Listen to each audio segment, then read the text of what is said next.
بعد کا دوسرا دن ہے، آج رمضان کے بعد کا دوسرا دن ہے، لیکن آج کی فجر جب ہوئی تو ایسا لگ رہا تھا کہ مسجد رو رہی ہے۔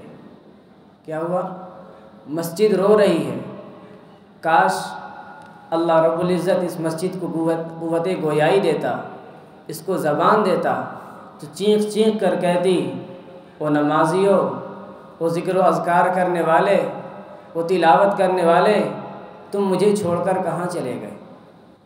میں تمہاری آواز سننا چاہتی ہوں۔ یہ دیوار کہتے، یہ زمین کہتی، یہ سب چیزیں کہتی، اللہ نے ان کے اندر قوت گویائی رکھی ہے۔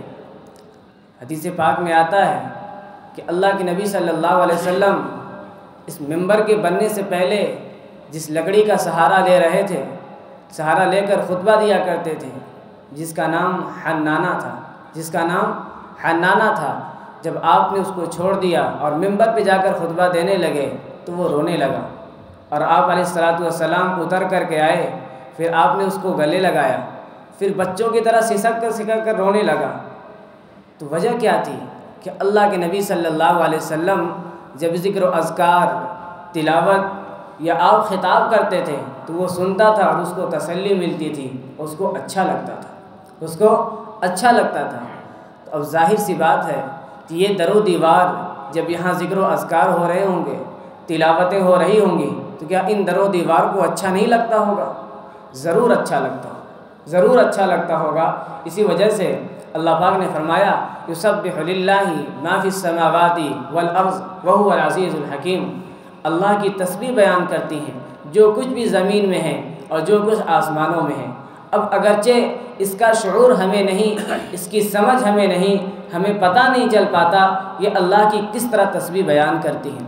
آپ نے معجزے کے طور پر اللہ کے نبی صلی اللہ علیہ وسلم کے ہاتھ میں کنکڑی کو کلمہ پڑھتے ہوئے سنا ہوگا۔ کوئی اب کنکڑی ہاتھ میں لا کر اللہ کے نبی سے پوچھتا ہے کہ بتاؤ میرے ہاتھ میں کیا ہے، تو اللہ کے نبی صلی اللہ علیہ وسلم کے بتانے سے پہلے وہ کنکڑی خود کہہ رہی ہے لا الہ الا اللہ محمد الرسول اللہ۔ تو اس سے پتہ چلتا ہے اللہ نے پتھروں کے اندر بولنے کی صلاحیت رکھی ہے، اگرچہ اس کو ہم نہیں سمجھ پاتے۔ ہم درخواست کرتے ہیں ان نمازیوں سے، ان لوگوں سے جس طریقے سے انہوں نے پورے رمضان کے اندر اس مسجد کو ذکر و اذکار سے، تلاوت سے، عبادات سے اس مسجد کو آباد رکھا ہے، اسی طریقے سے پوری زندگی آباد رکھیں۔ یہ مسجد کا حق ہے۔ یہ کہہ رہا تھا میں کہ جو لوگ رمضان کے اندر تلاوتیں کر رہے تھے، عبادتیں کر رہے تھے، انہیں کیسے توفیق ملی؟ اس کی وجہ یہ ہے کہ ان کے دلوں کے اندر چاہت تھی کہ رمضان مبارک کا مہینہ ہے، اگر ہم اس میں تلاوت نہ کریں گے، اس میں روزہ نہ رکھیں گے، اس میں عبادت نہ کریں گے تو مجھ سے بڑا محروم القسمت، مجھ سے بڑا بدبخت، مجھ سے بڑا بدنصیب کوئی نہ ہوگا۔ ان کے دل کے اندر جب فکر ہوئی، یہ طلب ہوئی، تو پھر اللہ نے انہیں توفیق دیا۔ اور جب رمضان المبارک کا مہینہ گزر گیا اور ان کے دلوں کے اندر سے یہ چاہت ختم ہو گئی، اب تلاوت کریں نہ کریں، نماز پڑھیں نہ پڑھیں، روزہ رکھیں نہ رکھیں، ان کے اندر یہ چاہت جب ختم ہو گئی تو اللہ نے ان سے توفیق بھی چھین لی۔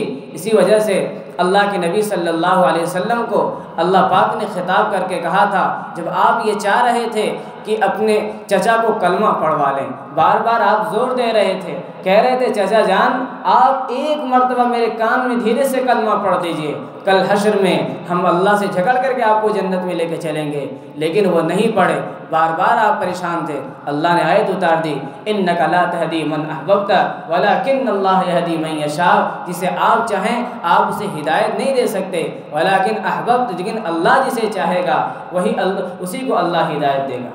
تو آج ہمارے دلوں کے اندر چاہت ختم ہو گئی، اب ہم یہ نہیں چاہتے کہ غیر رمضان میں تلاوت کریں، غیر رمضان میں نماز پڑھیں، غیر رمضان میں ذکر و اذکار کریں، تو اللہ نے ہم سے کیا کی؟ توفیق چھین لیا۔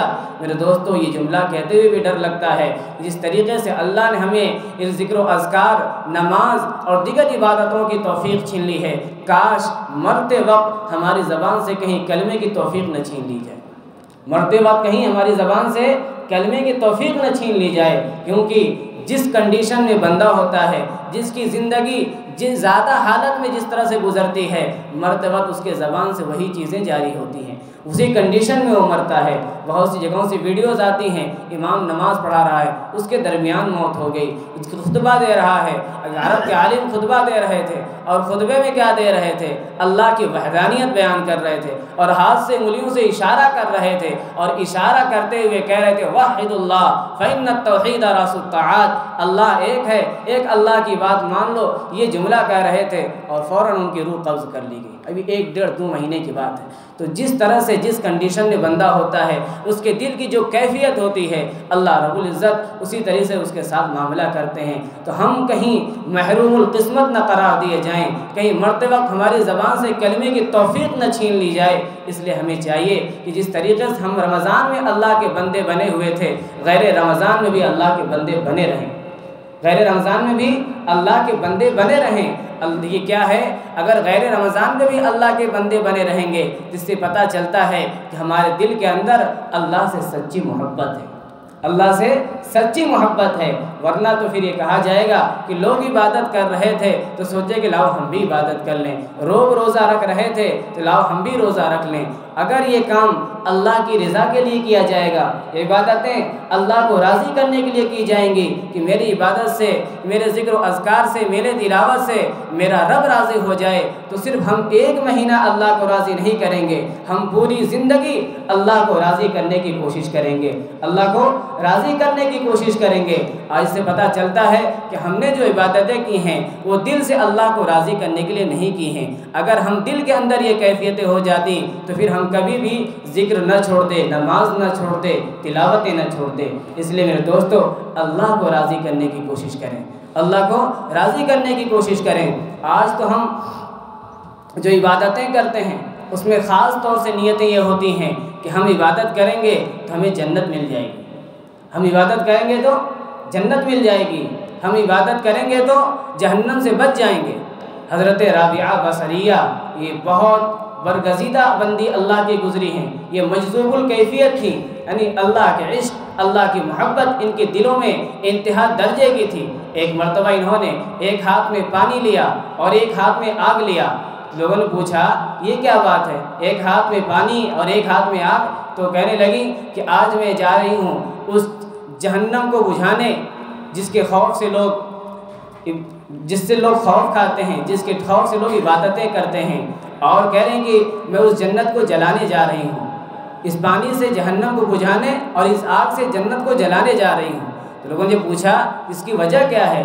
تو کہنے لگی کہ آج جو لوگ عبادت کرتے ہیں صرف اسی لیے کرتے ہیں کہ ہم جنت میں چلے جائیں یا تو جہنم سے بچ جائیں، حالانکہ ان کی عبادت کا مقصد یہ نہیں ہونا چاہیے، بلکہ عبادت کا مقصد یہ ہونا چاہیے کہ اللہ راضی ہو جائے، اللہ راضی ہو جائے۔ جب اللہ راضی ہو جائے گا تو جنت تو ہمیں ہر حال میں مل کر رہے گی۔ ہم کوئی عبادت کریں اور اگر اللہ راضی نہ ہو تو بتائیں مجھے جنت مل سکتی ہے؟ نہیں مل سکتی ہے۔ تو ہماری عبادتوں کا جو ماحصل ہے، ہماری عبادت کا جو صحیح طریقہ ہے، اس میں سب سے پہلی نیت اللہ کی رضا ہونی چاہیے کہ اللہ میرے اس عبادت سے راضی ہو جائے۔ وہ اس وقت ہوگا جب ہم اللہ سے سچی محبت کریں گے، اللہ سے سچی محبت کریں گے۔ آج ہماری نیتوں میں فتور آ چکا ہے، جس کی وجہ سے آج ہم سے عبادتوں کی توفیق چھین لی گئی ہے۔ اور اللہ کے عشق میں تو ایسا انسان کو مبتلا ہونا چاہیے جس طریقے سے اللہ کے تعلق سے ایک آواز ہمارے کان میں آ جائے، ہم فوراً کیا کریں؟ اللہ کی طرف دوڑ پڑیں۔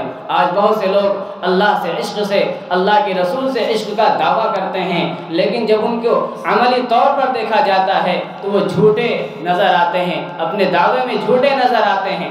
اب وہ کیسا عاشق رسول ہو سکتا ہے؟ وہ کیسے اللہ کا عاشق ہو سکتا ہے جس کی زبان میں، جس کے کان کے اندر اللہ اکبر کی صدائیں گونجے وہ دکان پہ بیٹھا رہے، جس کے کان کے اندر اللہ اکبر کی صدائیں گونجے وہ اپنے بستر پہ کروٹیں بدلتا رہے، وہ ٹائم پاس کرتا رہے؟ یہ اللہ سے سچی محبت نہیں ہے، یہ اللہ سے جھوٹی محبت ہے۔ اس سے پتہ چلا کہ شیطان نے جو اللہ سے وعدہ کر رکھا تھا ہم آپ کے بندوں کو جہنم میں لے کر کے جائیں گے، سب کو سب جہنم لموعدکم اجمعین، کہ ہم جتنے آپ کے بندے ہیں سب کو جہنم میں لے کر جائیں گے، ہم تنہا تنہا جہنم میں جلنے نہیں جائیں گے، آپ کے بندوں کو بھی لے کر جائیں گے، یہ بھی ہمارے ساتھ جلنے والے بنیں گے۔ تو اللہ پاک نے فرمایا تھا الا عبادک منہم المخلصین، الا عبادک منہم المخلصین، میرے جو مخلص بندے ہیں، یعنی جو بندے میری رضا کے لیے میری عبادت کرتے ہیں، وہ تیرے بہکاوے میں نہیں آئیں گے، کیونکہ تو لاکھ کوشش کر لے گا، وہ سمجھ جائیں گے تو مجھے بہکا رہا ہے، تو مجھے نماز نہیں پڑھنے دے رہا ہے، تو مجھے روزہ رکھنے نہیں دے رہا ہے، تو مجھے تلاوت نہیں کرنے دے رہا ہے، وہ سمجھ جائیں گے۔ اس سے پتہ چلا آج ہم نے جو نمازیں چھوڑ دیں، آج ہماری مسجد جو خالی ہو گئی، ہم سب شیطان کے بہکاوے میں آ گئے، شیطان کے ایک دن کے بہکاوے میں آ گئے۔ ایک مہینے تک تو ہم نماز پڑھتے تھے، آج سب وہی نمازی نکلے جو رمضان سے پہلے پڑھتے تھے۔ اس لیے میرے عزیزو، آپ شیطان کے بہکاوے میں نہ آئیں، شیطان تو وعدہ کر کے آیا ہے ہم آپ کے بندوں کو جہنم میں لے کے جائیں گے، تو کیا آپ جہنم میں جانا چاہتے ہیں شیطان کے بہکاوے میں آ کر؟ تو پھر آپ نے نمازیں کیوں چھوڑی؟ آپ مسجد کے اندر تلاوت کیوں چھوڑے؟ یہ زندگی جس طریقے سے ایک انسان کا یہ تصور ہے کہ ہم مسلمان ہیں، اس مسلمان کے اندر اس بات یہ پکا تصور ہونا چاہیے، جس طریقے سے ہم اپنے آپ کو مسلمان کہتے ہیں، اس مسلمان کے لیے ضروری ہے وہ اپنے آپ کو 100% نمازی سمجھے، 100% نمازی بنائے۔ جس انسان کے اندر نماز نہیں ہے، اللہ تعالیٰ فرماتے ہیں کہ میرا اس سے کوئی عہد نہیں ہے، میرا اس سے کوئی عہد نہیں ہے، وہ میری پناہ گاہ میں نہیں ہے، وہ چاہے جہاں بھی رہے، جس کنڈیشن میں رہے، میں اس کی کوئی مجھے کوئی فکر نہیں ہے اس کی، جائے کہیں بھی چلا جائے۔ اس لیے میرے دوستو، آج ہم نے اللہ کو ناراض کر دیا ہے، اور ہم خواب دیکھتے ہیں اللہ میرے اندر انقلاب برپا کر دے، ہم خواب دیکھتے ہیں، ہم دعا کرتے ہیں کہ اللہ میری زبان سے غزہ کے حالات بدل دے، ہم خواب دیکھتے ہیں، ہم زبان سے یہ بات کہتے ہیں کہ اللہ مسلمانوں کے حالات کو بدل دیجئے۔ اللہ کو ناراض کر کے اللہ سے دعا مانگیں گے، اللہ کیسے دعا قبول کرے گا؟ اللہ کیسے دعا قبول کرے گا؟ اس لیے میرے دوستو، اللہ کے سچے پکے بندے بنیے، اللہ کے سچے عاشق بنیے، نبی کے سچے عاشق بنیے، نبی کی سنتوں کے پابند بنیے، اللہ کے ایک حکم کے ایک اشارے پر اپنے آپ کو قربان کرنے کے لیے تیار ہو جائے۔